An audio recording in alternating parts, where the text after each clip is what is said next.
Bonjour à tous et à toutes, on se retrouve pour une nouvelle vidéo où l'on va voir la review du chapitre 233 de Blue Lock. Dans le dernier chapitre, on a pu voir l'offensive du Bastard qui a échoué à cause de Lorenzo, puis on a pu voir la contre-attaque des Ubbers. C'est dans ce contexte que commence ce chapitre. Ici, ce sera Yorio qui sera mis en valeur cette fois-ci. Sur ce, commençons. I came here to turn things around, to become the best in the world. Unless I beat someone stronger than me, that won't happen! On commence le chapitre directement avec un retour du flashback de Yori au moment où il est tombé dans les escaliers.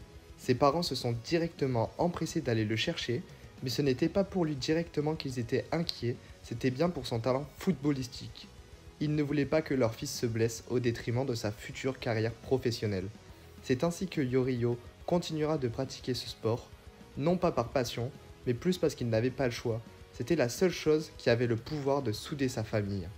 Il continuera ainsi jusqu'au jour spécial où il jouera avec Karasu qui lui a ouvert les yeux. Il lui a expliqué qu'il ne devait pas jouer pour les autres, mais bien pour lui-même.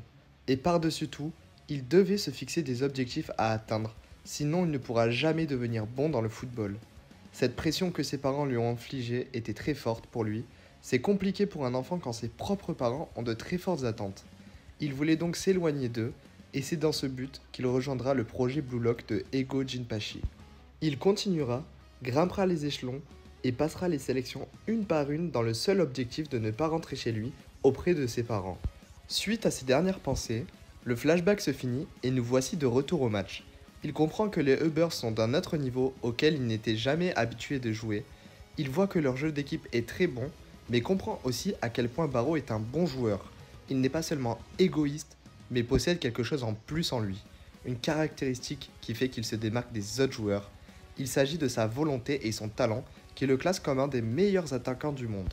Yorio se dit qu'il n'a pas trouvé de rêve ultime auquel il peut s'attacher comme lui, mais que par contre, il connaît quelqu'un qui possède le même rêve que Barreau et veut atteindre le sommet du football mondial.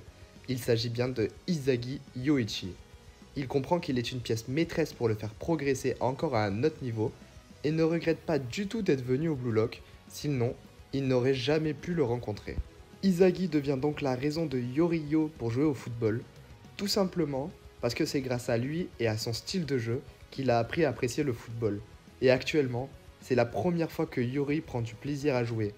Il veut à tout prix que le talent de Isagi soit reconnu de tout le monde, et il compte bien lui faire une passe décisive pour marquer un but qui clôturera ce match exceptionnel.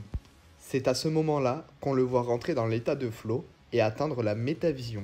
Puis, on switch sur Lorenzo qui mène l'offensive, mais Isagi et Kaiser se rueront sur lui, sauf qu'il fera la passe à Barreau qui se retrouve seul dans la surface de réparation.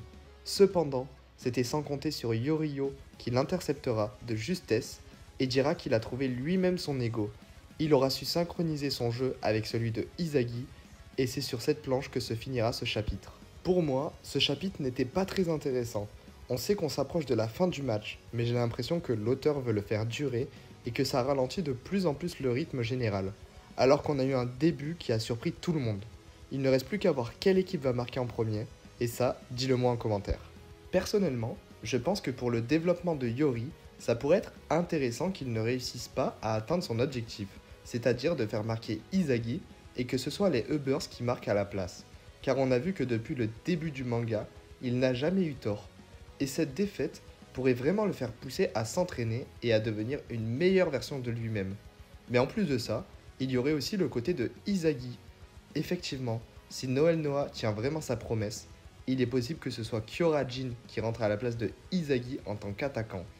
Et Isagi pourrait en profiter pour analyser son style de jeu et pourquoi pas obtenir une nouvelle pièce manquante en tant qu'attaquant parfait. Voilà l'équipe, cette vidéo est terminée. Si elle t'a plu, n'hésite pas à lâcher un like et à t'abonner. Sur ce, à la prochaine.